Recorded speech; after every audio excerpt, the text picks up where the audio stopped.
sesión es una sesión especial en donde yo voy a estar presidiendo. Yo soy Jessica Lepe Pantoja de la Fundación From the Depths, que se dedica a la ayuda de justos entre las naciones en Europa, y junto con nuestros amigos de Diario Judío y de The Voice of the Silence, pues hemos preparado esta sesión especial para todos ustedes.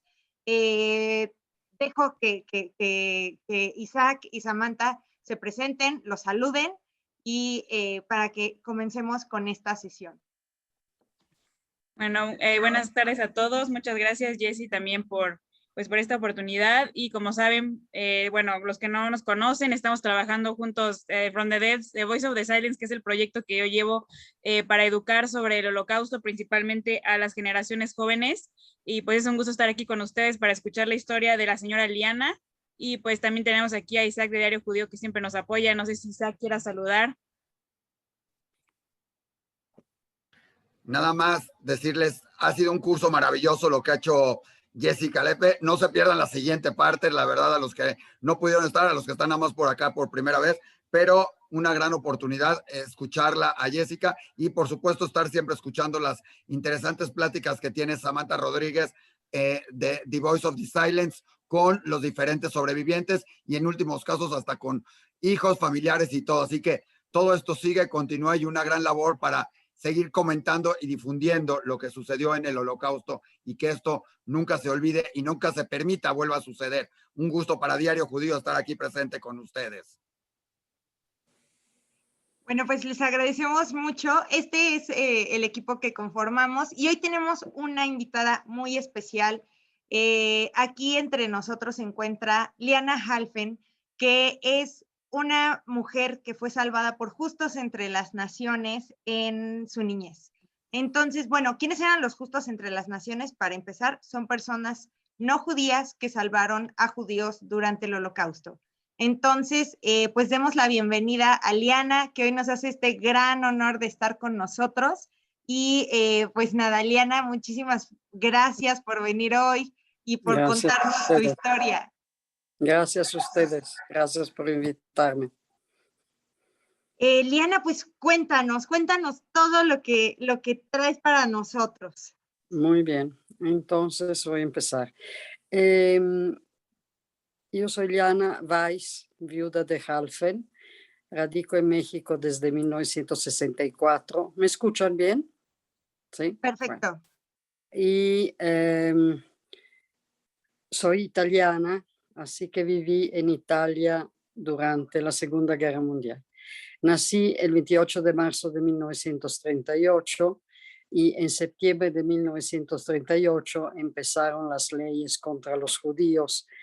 Hasta entonces, en Italia, para los judíos la vida era bastante tranquila porque Mussolini todavía no se había aliado con Hitler y entonces no había perseguido a sus judíos, pero desde 5 de septiembre de 1938 empezaron las persecuciones.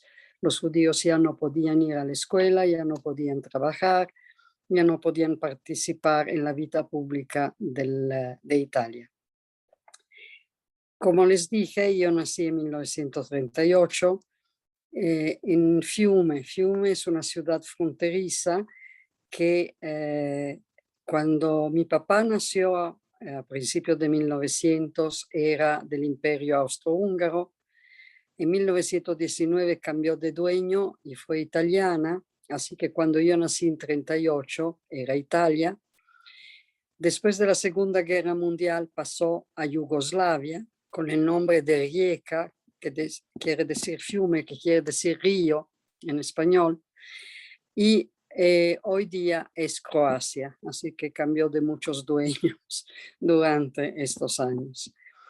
Como les dije, nací en 38, así que pueden calcular cuántos años tengo. Y estuve viviendo muy bien hasta 1942 en Fiume. Mi papá tenía una tienda de cristales y porcelanas. Teníamos una vida agradable, teníamos una nana que nos cuidaba, teníamos una vida muy tranquila. En 42 las cosas se pusieron bien feas y mi papá decidió cerrar la tienda, irnos de Fiume de un día para otro casi, y fuimos a Florencia, donde él consiguió un trabajo de administrador en una imprenta. Ahí estuvimos hasta finales de 43, bastante tranquilos, medio escondidos, pero ni tanto, hasta que dos acontecimientos cambiaron completamente nuestra vida. Uno fue que a principios de noviembre del 43, la Gestapo entró en la sinagoga de Florencia y se llevó a toda la gente que estaba ahí, entre otros varios conocidos nuestros, que nunca regresaron.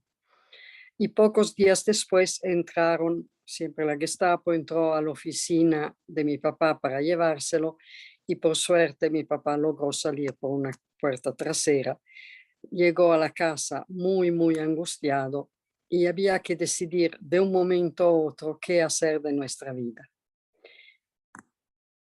Pues en este entonces muchísima gente se iba a Suiza. Suiza es un país chiquito que está al norte de Italia y que siempre fue neutral, nunca se participó en ninguna guerra, y que hospedó durante la Segunda Guerra Mundial a 6.000 judíos y a muchas otras personas de muchas nacionalidades que estaban en contra al régimen nazi.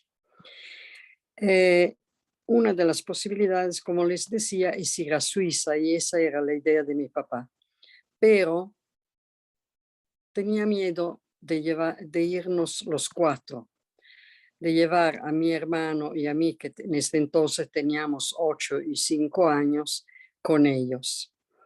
Amigo de amigos había propuesto hospedarnos a mi hermano y a mí en una casa que él tenía en el norte de Italia.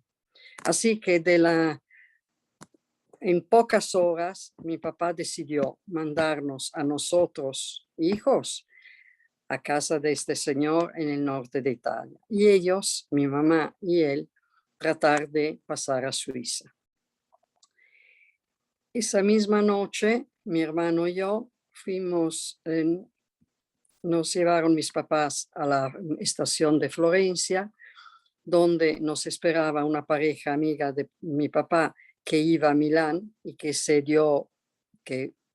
tomó el riesgo de llevarnos a Milán. Y teníamos que llamarlos durante el viaje, papá y mamá.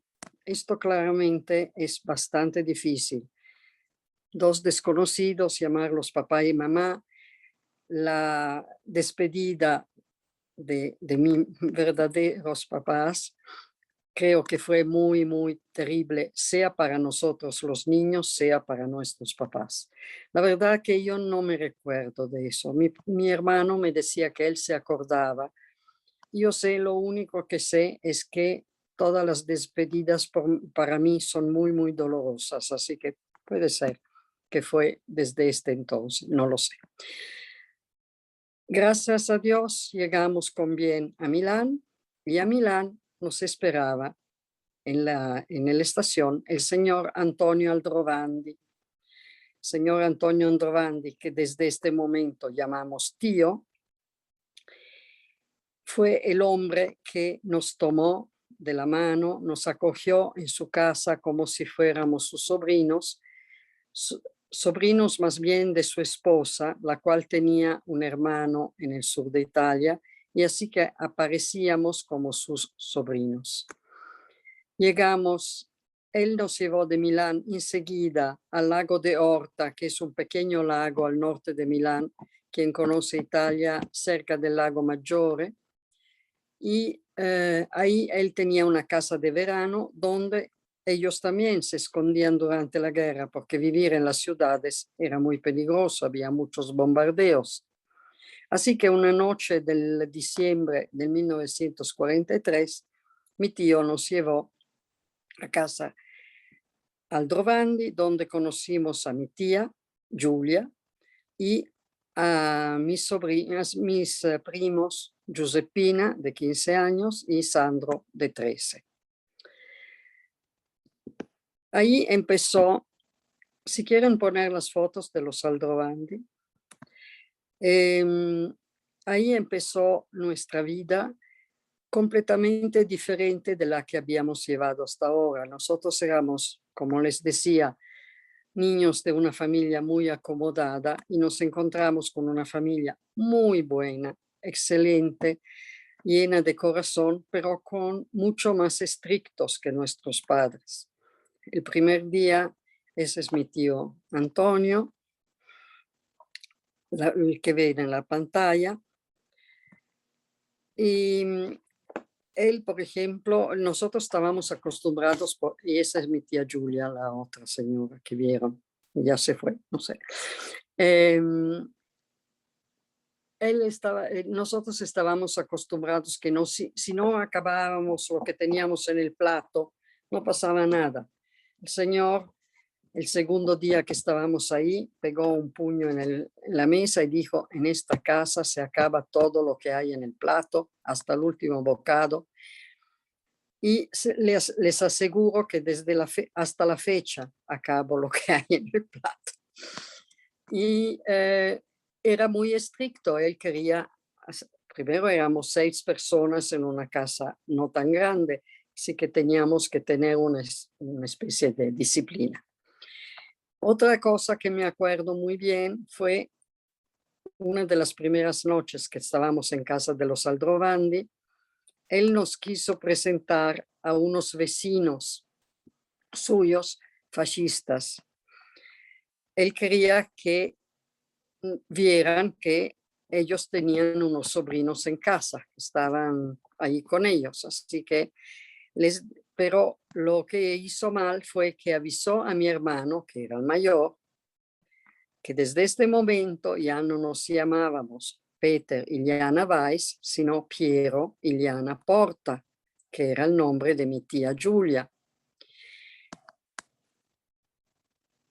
Y a mí no me dijo nada. Entonces llegamos a casa de estos señores, me acuerdo muy bien, estaba la mesa con muchísimos niños que luego fueron mis compañeros de juego en parte. Y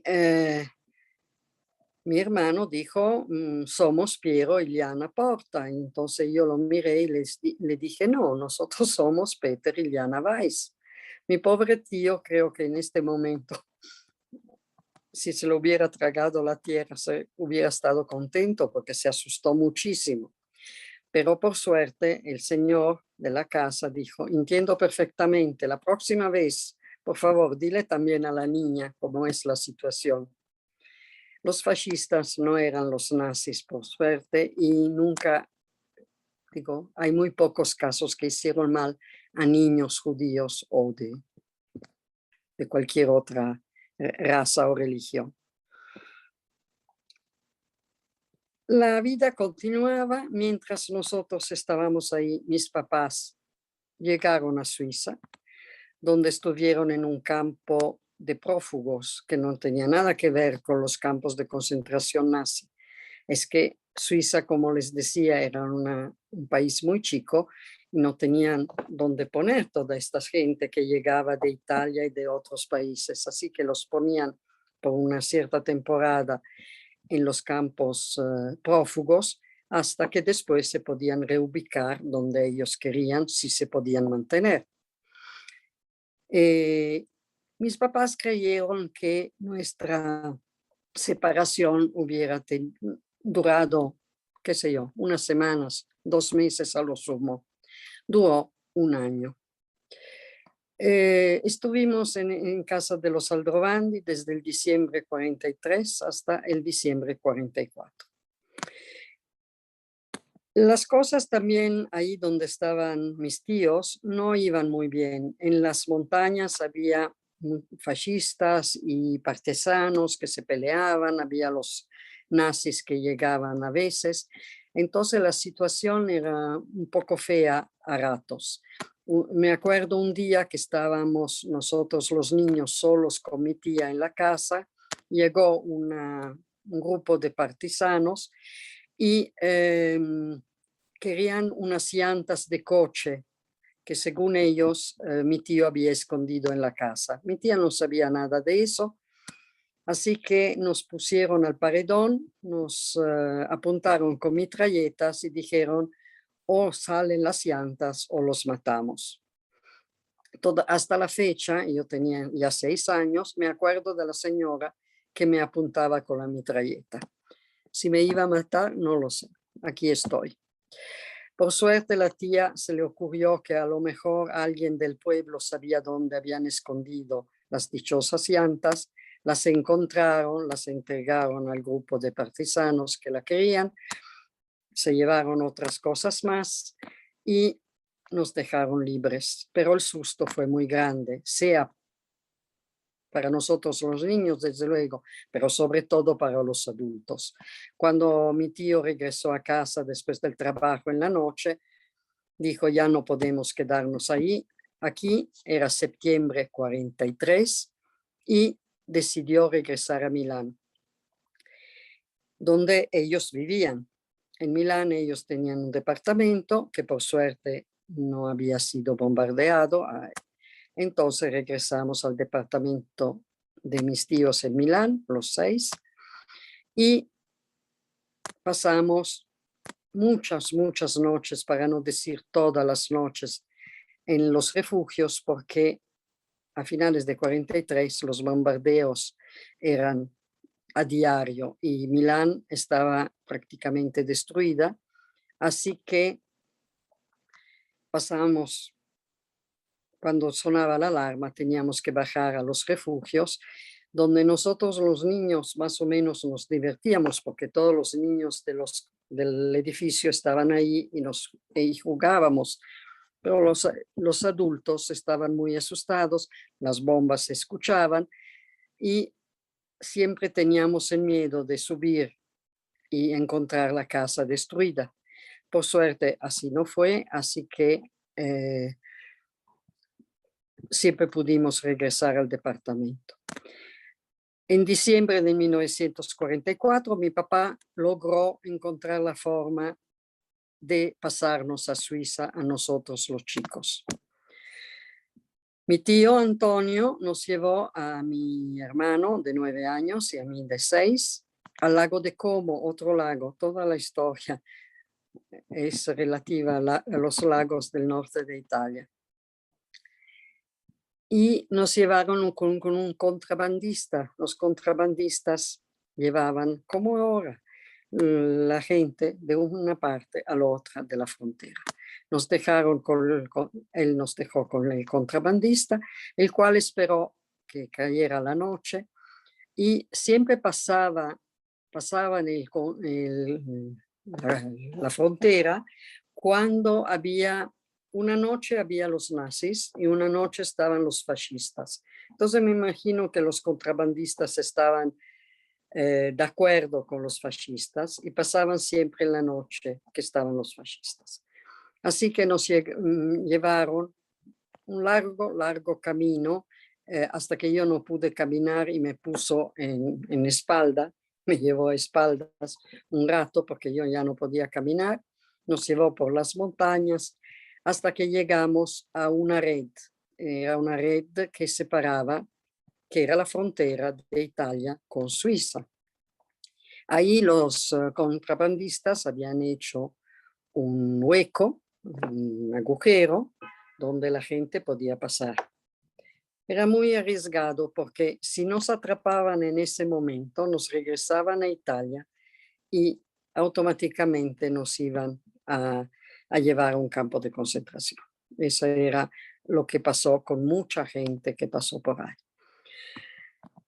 Otra cosa fue que el contrabandista nos llevó hasta el agujero y ahí nos dijo, ahora se toman de la mano, corren la tierra de nadie que siempre hay entre dos países y del otro lado los van a esperar los suizos. Así que nos tomamos la mano en noche sin luna, a la oscura, fuimos caminando un trecho que no era muy largo, pero nos pareció larguísimo, les aseguro. Llegamos del otro lado y ahí estaban los suizos esperándonos. Yo en mi mente pensaba que ahí iba a ver a mis papás, pero no fue así. Estaban nada más las guardias suizas que estaban al tanto que llegaban 2 niños solos. Nos llevaron a la casa que tenían ellos en la frontera, nos dieron leche caliente, dormimos ahí en la frontera es un par de horas hasta que la mañana siguiente nos llevaron a la ciudad fronteriza que estaba cerca de ahí, que se llamaba Chiasso, y ahí teníamos que esperar a que llegara mi papá por nosotros. Mi mamá estaba en el hospital con neumonía, así que nada más esa tarde vino mi papá. Mi papá vino con un amigo porque era un momento difícil para él también, vino con un amigo y mi hermano y yo estábamos en la ventana de este lugar donde estábamos y viendo cómo mi papá y este amigo subía y yo le pregunté a mi hermano quién era mi papá. En un año había olvidado la cara de mi papá. Claro, era el señor más feo, pero ni modo. Y mi papá fue emocionante, me imagino, sobre todo para él. Y nos reunimos, y para mi hermano, que se acordaba muy bien de él y se enojó muchísimo conmigo, que yo no me acordaba de mi papá. Mi papá la primera cosa que hizo es llevarnos al hospital a ver a mi mamá, así que pudimos abrazar a mi mamá también, que estaba un poco delicada con neumonía, y nos llevó a otra pequeña ciudad de la Suiza italiana que se llama Lugano, en otro lago, y ahí estuvimos del diciembre 44 hasta el final de la guerra. Yo cursé el primero de primaria, mi hermano el cuarto de primaria. Mis papás trataron de no hicieron como si nunca nos hubiéramos separado y empezaron la vida como si siempre estuviéramos juntos. La cosa fue bastante difícil, sobre todo para mí, creo, porque como no me acordaba mucho de ellos, volver a empezar una vida completamente diferente fue bastante difícil. Total, pasaron los meses, en mayo del 1945 acabó la guerra, tuvimos que esperar que las autoridades suizas nos dieran el permiso de regresar a Italia, no se podía así nomás tomar un tren e irnos. Y regresamos a Italia sin trabajo. Mi papá no tenía trabajo, no podía regresar a Fiume porque ya no era italiana. Bueno, había muchos problemas y entonces regresamos a Milán. ¿Y quién nos ayudó otra vez los primeros meses hasta que mi papá encontró trabajo y pudo empezar a vivir otra vez? Los señores Aldrovandi, que nos hospedaron otra vez en su departamento, ahora a los 4, mi papá, mi mamá, mi hermano y yo, y ellos eran 4 también, así que éramos 8 en esta pequeña habitación, y estuvimos con ellos un par de meses o 3 meses, no me acuerdo.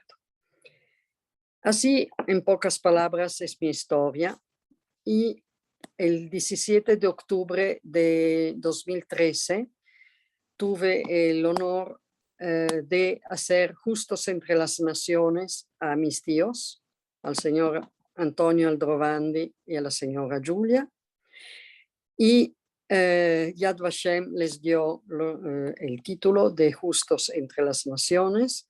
Aquí me ven en Yad Vashem mucho después, en 2018, que voy a ver.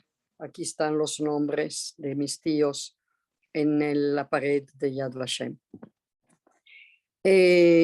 Hicimos una ceremonia muy bonita en la sinagoga de Milán. Estaban naturalmente las autoridades de Milán. Había una persona de Yad Vashem que dio el diploma y una medalla de la cual no tengo la foto. Este es el diploma que dieron a mis tíos y una medalla. Naturalmente mis tíos ya no estaban, como ya no estaban mis papás, pero estaban sus hijos y estaba mi hermano y yo. Estábamos los 4 con todas nuestras familias y fue una muy, muy linda ceremonia. Lamentablemente ya no está ni mi hermano ni mi primo. Fallecieron entre tanto. Bueno, esa es mi historia. Si alguien tiene que hacer alguna pregunta, aquí estoy. No, de verdad, Liana, muchísimas gracias por contarnos todo esto. Recuerden que también en aquella época, o sea, lo que hicieron los Aldrovandi fue algo notable, ¿no? Proteger a un judío durante el régimen nazi costaba la vida de toda la familia. De toda la familia, así es, se me olvidó decirlo y qué bien que lo mencionas, Jessica, porque sí, si los hubieran agarrado a ellos, nos hubieran matado a nosotros, pero los hubieran matado a ellos también. Seguramente a mis tíos. No, Así claro. Entonces es muy importante pues todo lo que hicieron los Aldrovandi de protegerla. Gracias a eso pues hoy tenemos a esta maravillosa invitada entre nosotros. Y bueno, si tienen alguna pregunta, por favor levanten su mano. También nos gustaría tomar una fotografía antes de que cualquiera de ustedes decida retirarse. Entonces, si gustan prender su cámara para que tomemos una fotografía de la sesión de hoy que tenemos. Tantos invitados, por cierto, muchísimas gracias por asistir todos ustedes, nuestros chicos del curso de básicos de Holocausto, de verdad, muchas gracias por su constancia, por su perseverancia, y esténse pendientes porque próximamente haremos también este curso disponible para The Voice of the Silence. Oye, perdón, sí. pon la foto de mis papás. No pusieron okay. La foto de mis papás. Por favor. Claro, miren, antes de tomar la foto, aquí están los señores.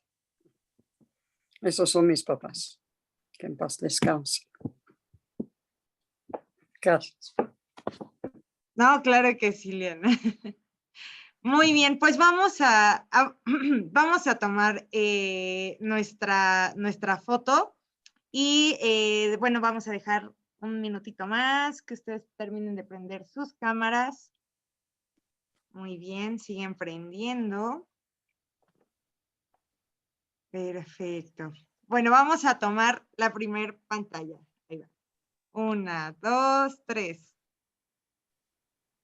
Voy a tomar otra más.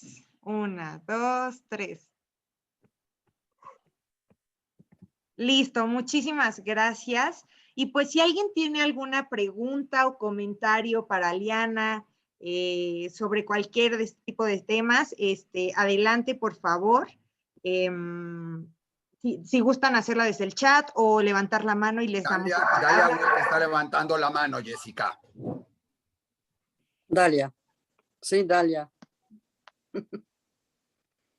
¿Dónde está? Dalia. Si yo le digo, le pido que ya puedes desbloquear tu micrófono, okay. Dalia, por favor. Gracias. Hola, Dalia. Hola, yo no tengo una pregunta, yo nada más quisiera hacer un comentario, felicitar a Liana. Liana siempre está dispuesta a dar su testimonio y especialmente en frente de los chicos, los jóvenes en las escuelas, que les tenemos que transmitir todo lo que sucedió en el Holocausto. Tenemos que dejarle la historia. Y Liana es parte de esta historia. Y Liana, muchísimas gracias. Al contrario, a ti. A ti que siempre estás dispuesta y en un programa de Yad Vashem estás siempre participando y pasándole mensaje y a estos chicos. Gracias, Liana. Gracias a ti. Gracias. Muchas gracias, señora Dalia. ¿Alguien más que guste hacerle alguna pregunta? Vas, Isaac, por favor. A ver, Liana, yo una pregunta importante. ¿Cómo se sintió la familia o qué te dijo la familia después de todo el trámite de hacer los justos entre las naciones? Porque yo sé que no lo hicieron por sentirse, lo hicieron no porque se los reconozcan, sino por ayudar y salvar a las familias, Claro, ¿no? Y salvar claro, a claro. alguien. Pero, ¿qué fue lo que te dijeron? ¿Cómo se sintieron cuando les dijeron, los están reconociendo como justos entre las naciones? Mira, la verdad que mis tíos ya no estaban, estaban los hijos, porque en 2013 ya habían fallecido todos. Pero mis primos estaban muy orgullosos de sus padres. Ellos se recordaban de estos acontecimientos mucho mejor que yo y mi hermano, porque estaban mayores, ¿no? Eran mayores. Entonces, eran muy orgullosos de sus padres porque sabían que habían hecho la verdad que habían hecho un gran esfuerzo. Ellos no eran gente muy acomodada y hicieron un esfuerzo para tenernos ahí en la casa, para darnos de comer. En este entonces la comida no caía de los árboles, te lo aseguro. Y entonces para ellos fueron tiempos difíciles para tener 4 niños en lugar de 2. Y lo hicieron con todo el corazón y con todo el amor. Nosotros siempre estuvimos muy, muy cerca de ellos. Hasta la fecha yo me escucho a menudo con mi prima que tiene 94 años, que está en una casa de ancianos, pero que está muy bien, gracias a Dios. Y ellos estaban muy, muy orgullosos, y no solamente ellos, sino nuestros hijos, sus hijos, toda la familia, las otras generaciones que no conocían bien esta historia, se emocionaron mucho con esta ceremonia de justos, ¿no? ¿Te contesté a tu pregunta, Isaac? Sí, por supuesto que sí, creo que es interesante. ¿Y sigues manteniendo relación con con la familia? ¿Siguen Claro, las generaciones y los hijos teniendo relación? claro. Sí, sigo teniendo relación con las hijas de la prima, digamos.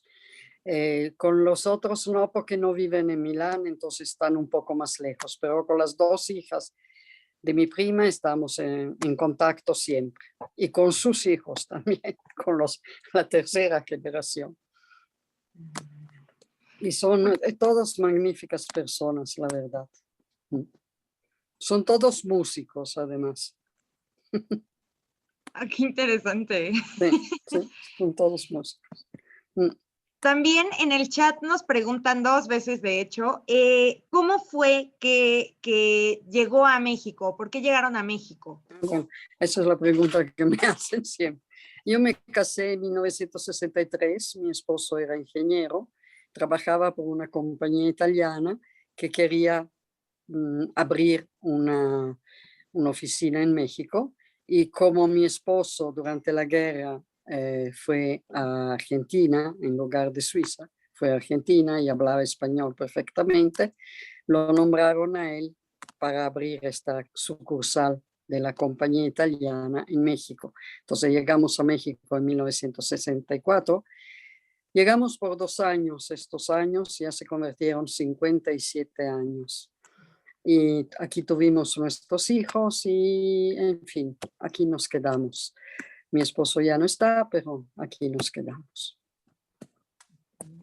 También escribe Nidia, gracias por compartir su experiencia. Sí, gracias por compartir su experiencia. Gracias. Ignacio, que también es de nuestros chicos del curso, escribe, muchas gracias por compartirnos tu historia. Muchas gracias. También Jane agradece la historia y preguntan a Yeli Roa, es admirable su historia de vida y se agradece que la comparta con nosotros. La pregunta es, ¿cómo ha logrado sobrellevar todo esto durante tanto tiempo? Mira, la vida nos enseña a llevar tantas cosas. Gracias. Mi historia no es triste, en fin al cabo acabó bien. No sufrí, digo, más de cualquiera que pasó la guerra allá. Sí, sufrí una separación que seguramente me afectó, sobre todo en los años de mi adolescencia, eso seguro.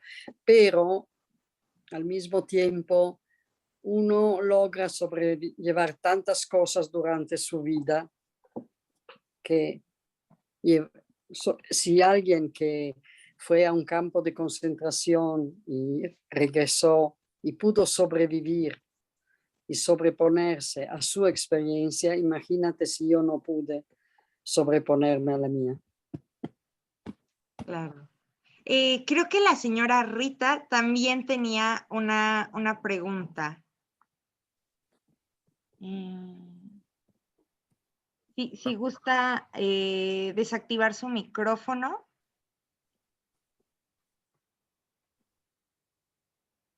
Vamos a dar un minutito.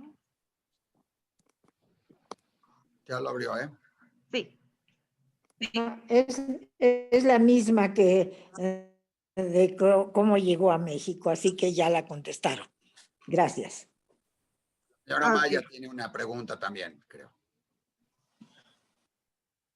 Ya Listo. puede abrir su micrófono. Sí, ya puede abrirlo. ¿Ya me escuchan? ¿Sí? Perfecto. Miren, yo quiero hacer un comentario.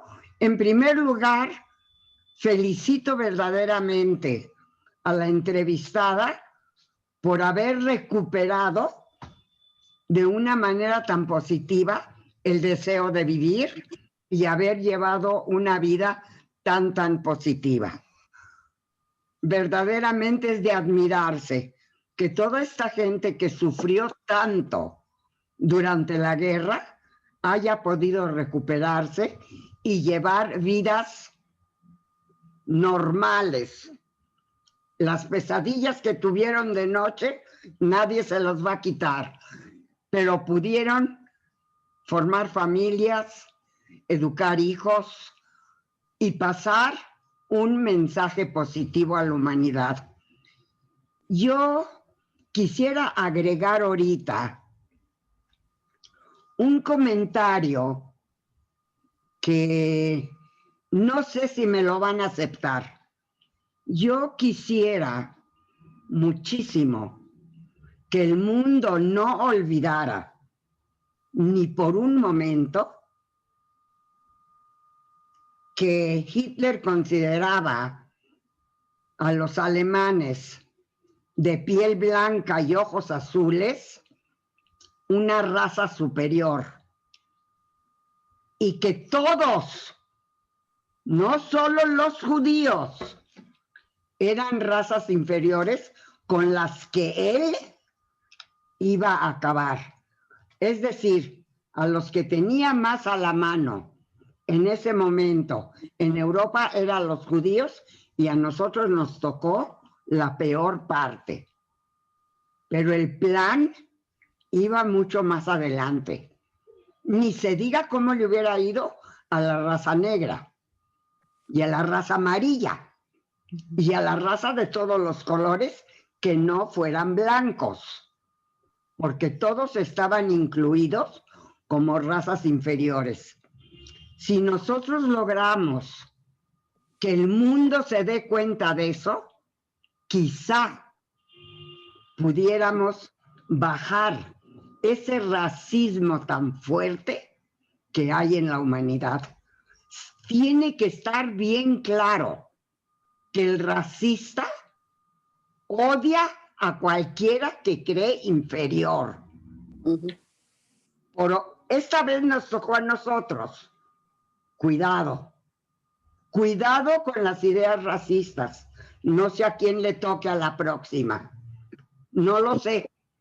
Pero es un hecho que es una maldición para la humanidad las ideas racistas. No hay razas superiores. Vuelvo a insistir lo que insisto cada vez que tomo la palabra. Depende del nivel de educación de un pueblo para que logre más que otro pueblo. por lo que hay que luchar es por una educación para todo el mundo, una educación de buen nivel y que el acceso a la educación, a la preparación, sea absolutamente para todos los que viven en un país. Hay que tener eso muy, muy en cuenta. Por eso es muy, muy importante escuchar lo que dicen los sobrevivientes, ver cómo rehicieron su vida y luchar. Y de eso admiro mucho a Samantha y a todo su equipo por llevar este mensaje a gente no judía. Porque Hitler nos dividió en razas, en color de piel. Cuidado, cuidado con las ideas racistas. Esos son el peligro para la humanidad. El color de la piel no tiene nada que ver con la inteligencia, con la preparación y con los buenos sentimientos y ser buenas personas. Por favor, eso tiene que estar bien, bien claro. Y todos tenemos que ser conscientes de evitar cualquier rasgo, cualquier pensamiento racista por color de la piel. Cuidado, porque todos podemos caer en eso. Y yo lucho muchísimo en contra de pensar que únicamente los judíos fuimos las víctimas. No sé. Todo aquel que no pertenecía a la raza blanca estaba en peligro. Cuidado, los primeros fuimos nosotros. Menos mal que no lo dejaron seguir adelante. La peor parte nos la llevamos nosotros. Gracias, Pero madre. también lo pararon. ¿Puedo decir algo? Espero que mi comentario... Lian quiere decir algo al respecto, por favor. Okay. Adelante, por favor. Bueno, primero agradezco las palabras de la mamá de Isaac, que conozco muy bien. Muchas gracias. Sí, desde luego, no fueron solamente los judíos, los gitanos los murieron por miles, los homosexuales, los rusos, los obreros italianos, miles de obreros italianos que estaban contra el régimen, acabaron en los campos de concentración y murieron. Claro. Digo, hay que recordar a todos aquellos que murieron en los campos de concentración nazis, no solamente a los 6 millones de judíos. Claro que, como dice la señora, nosotros nos llevamos la parte mayor, pero hay muchos más que nosotros. Gracias. Claro, y algo que yo creo que hemos repetido ahora sí que hasta el cansancio casi a lo largo de este curso es que es tarea de todos cuidar nuestro corazón y lo que decimos, ¿no? Y cómo lo decimos. Entonces, pues gracias por compartirnos todo esto. Sami tiene también una pregunta. Entonces, Sami, por favor, adelante. Gracias. Bueno, sí, igual, primeramente, gracias, señora Liana, por contarnos su historia. Yo creo que, bueno, como saben, en estos proyectos que estamos haciendo, pues queremos que los jóvenes y que esta generación pueda conocer eso para no repetir, ¿no? Lo que sucedió. Y pues también reconocer el otro lado que, por ejemplo, usted nos contó, ¿no? De esa familia que la salvó los Adrobandi, que son justos entre las naciones, y creo que es importante que también se sepa, ¿no? Que estuvieron las víctimas, que también las admiramos mucho, que pudieron, ¿no? Sobrevivir, pero también estuvieron los que salvaron. Y también concuerdo con toda la reflexión que hizo la señora Maya, pero mi pregunta para usted, señora Eliana, más concretamente es, ¿usted qué mensaje le daría a nuestra generación joven como para que valoremos más la vida, ¿no? Porque ustedes vivieron terribles cosas en la guerra, ¿no? Y a veces uno como joven y con todo lo que tenemos, no valoramos realmente, ¿no? Nuestra vida, nuestra familia. ¿Qué nos podría decir usted? Pues gozar la vida día a día. Cada día es un día que Dios nos dio para disfrutarla. para amarnos el uno a los otros, para querernos todos, todos, todos. Y si hubiera paz en el mundo, eso sería la cosa mejor. Ahora la pandemia nos enseñó a ayudarnos un poco más. Eso fue, sentí que hay más unión y eso es una muy buena cosa, es una cosa muy positiva. Pero a las generaciones futuras que metan todo que traten de conseguir todos sus deseos, todas sus aspiraciones, de lograr lo que quieren de la vida. Porque tener una meta positiva, desde luego, es muy importante. Así que adelante, chicos. Muchas gracias. Muchas gracias. De nada. Apreciamos, yo creo que la juventud en general, pues apreciamos mucho este mensaje. Y Magali escribe, muchas gracias por compartirnos su historia, Liana. Me siento sumamente conmovida y feliz por conocerla. Y claro, también el conocer personas que están interesadas en este tema para evitar que se repita. Muchas gracias a ella. También me gustaría ver a todo el mundo, no lo puedo ver, lógicamente. Me gustaría el contacto humano, que no hay con el Zoom. Eso falta mucho en el Zoom, ¿no? El contacto humano. Sí. También le mandamos un saludo a Otto Kladensky, que es hijo de una sobreviviente hermosísima de Lily Koppel. Un saludo hasta por allá a Otto. Y bueno, si ya no tienen más preguntas, vamos a dar un minutito más. Y mientras, yo sí le quiero preguntar algo, señora Liana. Sí, también, ¿cuál es el recuerdo más feliz que tiene en la casa de los Aldrovandi? Más feliz que tengo. Fue una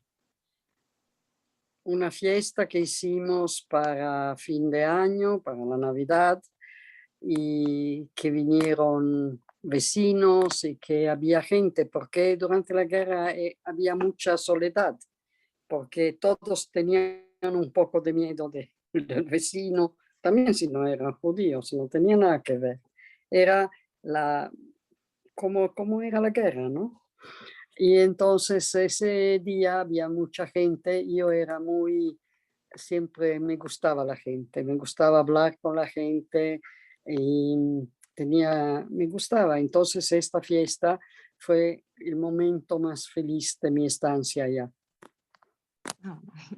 Y me acuerdo también que nos dieron carne de caballo, porque no, como les dije, había muy poca comida. Entonces se ve que mataron al pobre caballo y nos dieron la carne de caballo para la Navidad y no se podía comer de tan dura que era, porque seguramente era un viejo caballo.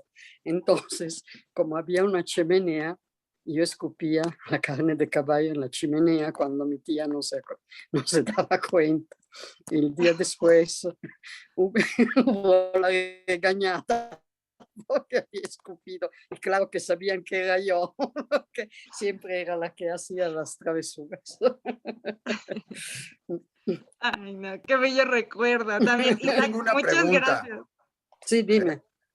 A ver, bueno, bueno, hay una pregunta también del público que le pregunta si cuando regresó a Italia pudo visitar el lugar donde usted vivía, primero. Bueno, hace mucho, en 69 apenas pudimos regresar a ver a Fiume. Era todavía Yugoslavia, había muy poca gente que hablaba italiano ya.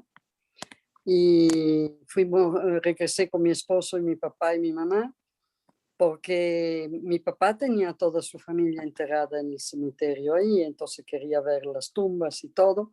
Entonces regresamos. Yo me acordaba muy poco, me acordaba desde luego donde vivíamos. Es una ciudad de mar, es un puerto. Y es una bonita ciudad, y regresamos hasta 69, imagínate. Pudimos regresar.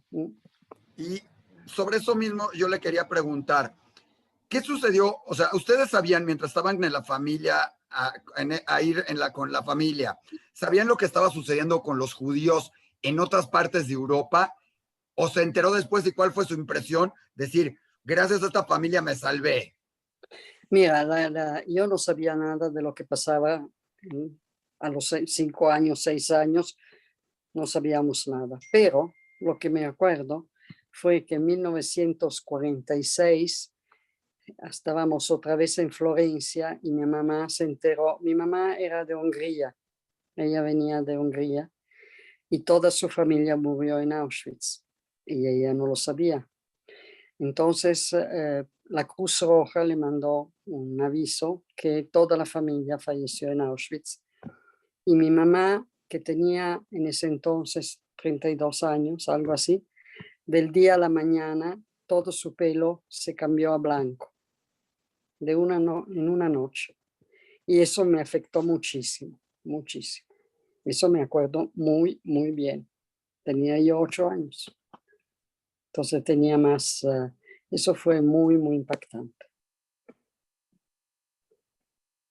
Y entonces después de eso, en la familia desde luego se hablaba mucho del Holocausto, que no se llamaba Holocausto en ese entonces. Y muchísimos amigos de mis papás fallecieron. Y también familia nuestra de Fiume, por ejemplo, una familia entera con un niño que iba a la escuela con mi hermano, falleció en Auschwitz, toda la familia. Sí. No, claro, fue una situación pues muy difícil por toda la cantidad de personas Claro, que fallecieron, claro. Pero bueno, gracias a Dios que hubo estamos. gente buena, ¿no? Que también que plantó cara y que arriesgó su vida por los demás, como los y hubo muchísimos. Imagínate, en Yad Vashem creo que hay 28,000 justos entre las naciones, pero seguramente hay muchos más. Sí, aún nos faltan muchos por descubrir. Así es, así es. Y bueno, Ludmila le manda un saludo gigante desde Argentina. Gracias. Ella también es de nuestro curso de básicos del Holocausto.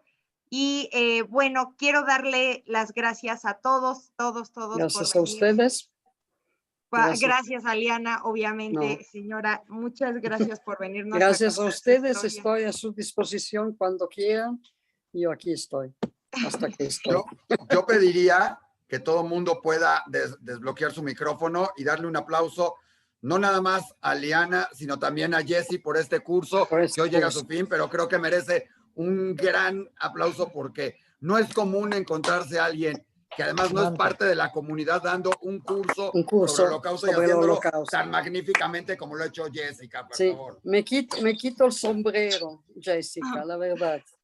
Ay, no. Así que todo el mundo puede abrir su micrófono, puede aplaudirles, puede decirles y agradecerles por este gran curso y por este gran cierre con Liana y a Sam por siempre su participación y colaboración, ¿no?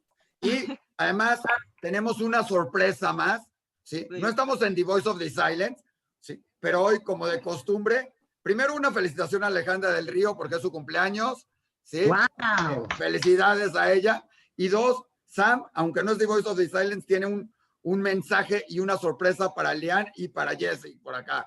Así que adelante, Samantha. Perdón, ya, claro. Bueno, le escribí un pequeño poema, señora Liana, sobre su historia, entonces lo voy a compartir aquí para que lo vaya a leer. Muy bien, bueno, dice así. Una niña italiana en tiempos oscuros. Huyó, se escondió, se despidió. Llamó padres a desconocidos. Fue valiente, un milagro la salvó. Héroes justos la acogieron, su nombre le cambiaron, pero se salvó de un grande terror y hoy cuenta su historia con pasión. Muchísimas gracias, en serio, señora Liana, nos inspira a seguir adelante y a seguir educando, ¿no? a nuestra generación sobre estos temas. Y pues también, como decía Isaac, muchísimas gracias y mi admiración a Jessica porque ella dio este curso que aquí no sabía, ¿no? Que fueron pues ya varias sesiones, como 5 sesiones sobre el Holocausto y la verdad fue excelente para aprender sobre este tema y pues hubieron varios jóvenes y otras personas aprendiendo de esto que es tan necesario. Y muchísimas gracias, señora Liana y Jessica. No, al contrario. Gracias a ustedes. Les agradezco mucho por todas sus felicitaciones. Muchas gracias a Liana por estar aquí. Y No, al pues contrario. siendo así, los invito a que nos despidamos y nos estaremos viendo muy pronto, a que nos sigan en nuestras redes también Muy bien. y pues nos seguiremos en contacto todos. Síganos en nuestras redes y los veremos en nuestra próxima sesión. Muchas gracias. Bravo. Bye. Bravo, Saludos, Jessica. Betita. Sam. Hasta luego. Gracias. Muchas Bye, gracias bye. a todos. Gracias a todos. Bien, bien. Muchas gracias.